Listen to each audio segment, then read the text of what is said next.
What's up, everybody? Matt Modi here with Jedi Modi Sports Network, here to give you 4 early bets to lock in for the NFL Week 5 betting slate. It's something that I always love to do. Look at early lines, see if there are any sports books that have outlier lines, and take advantage of them. So as I mentioned, I got 4 for you guys today. Real quick, before I get into it, would appreciate it if you could like the video, subscribe, and then comment. Let me know your thoughts, whether you're tailing, whether you're fading, if there's something that you like that I did not mention, all that good stuff. Love to hear it in the comments, and let's chat. So the first play that we're going to go ahead and lock in is the Commanders minus 6.5. This is at minus 115 odds at Sporttrade.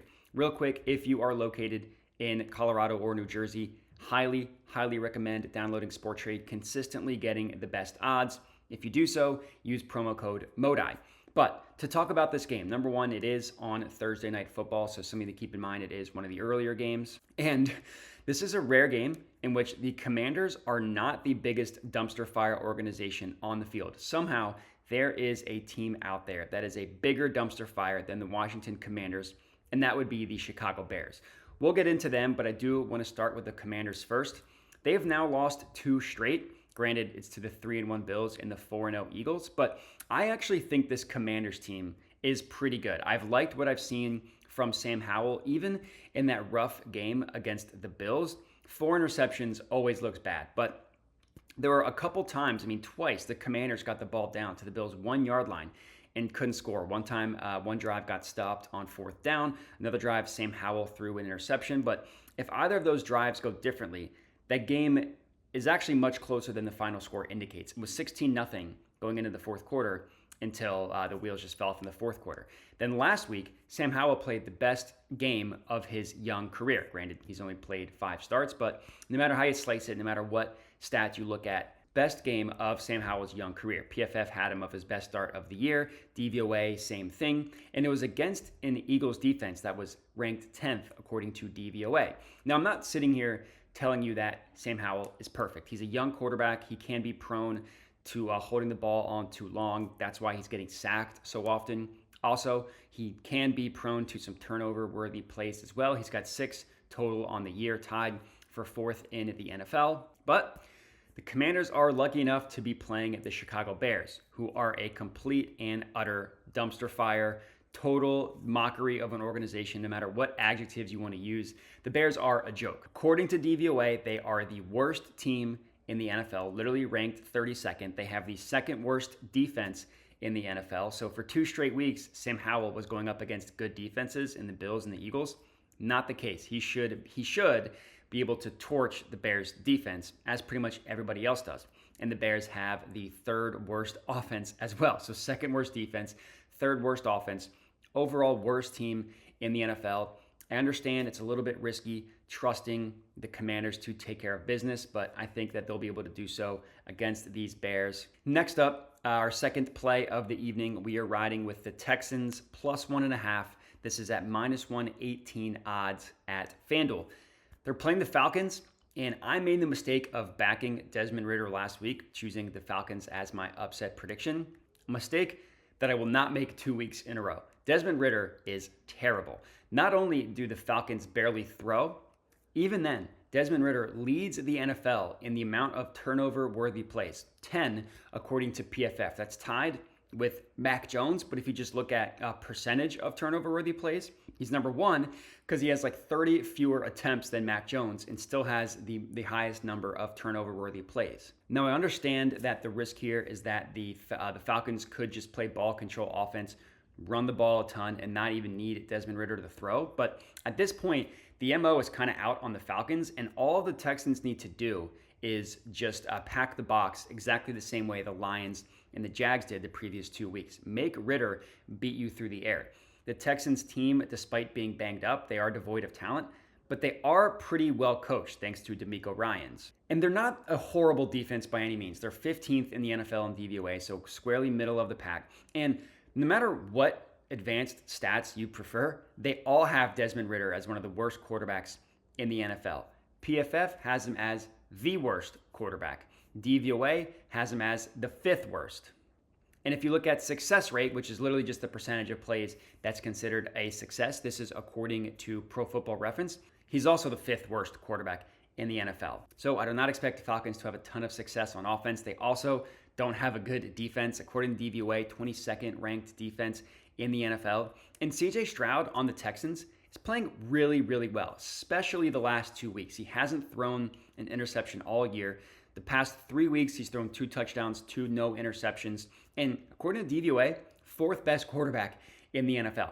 Now, I'm not quite saying he's at that level, but for a rookie, he's been playing extremely well, and I do not see the Falcons slowing down this Texans offense. Again, I understand the risk here, backing a rookie quarterback, rookie head coach against a team like the Falcons who could just run the ball, but I'm not expecting them to have a ton of success doing so on offense. I like the Texans in this one as our second play.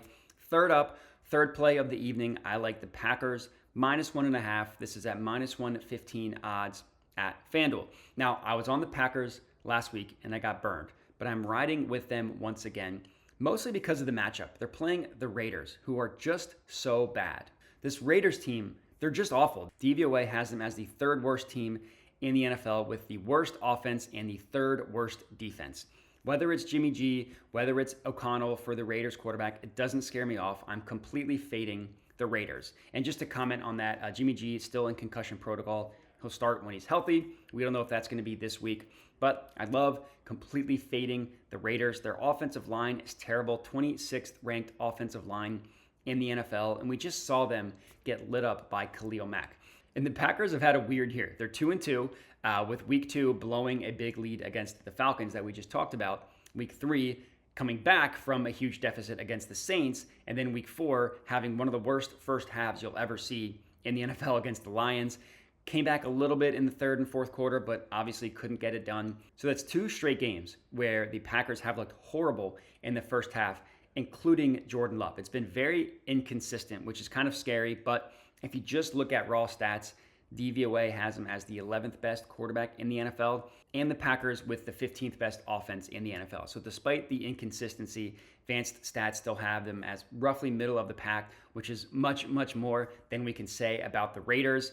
I know that the Packers don't have a Khalil Mack, but Rashawn Gary is a good pass rusher, should be able to feast on that Raiders offensive line, which I said is terrible. So Packers -1.5 as our 3rd play.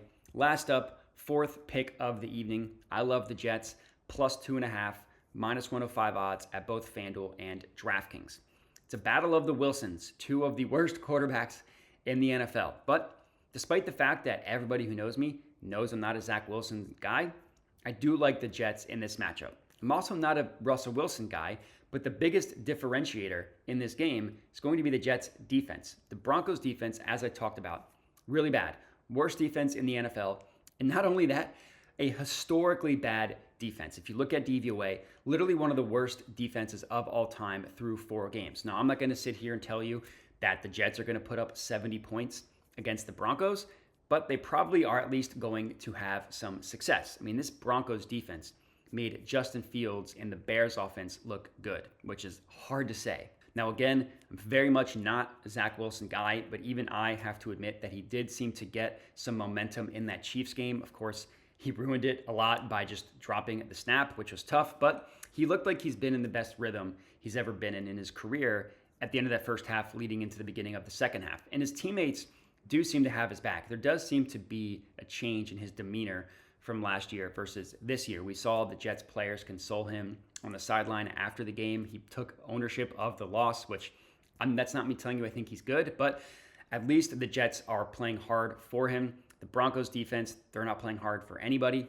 Also, I love the revenge narrative here between Nathaniel Hackett and Sean Payton. I also hate Sean Payton, and I love watching the Broncos look horrible. I know they won last week, but I like the Jets this week, +2.5, -105 odds at FanDuel as our 4th and final play for this video. So that's 4 plays for you guys to lock in. If you're riding with me, make sure to comment and let me know. Again, other than that, like, comment, subscribe, all that stuff helps me out a ton. Thanks for watching, and have a good one.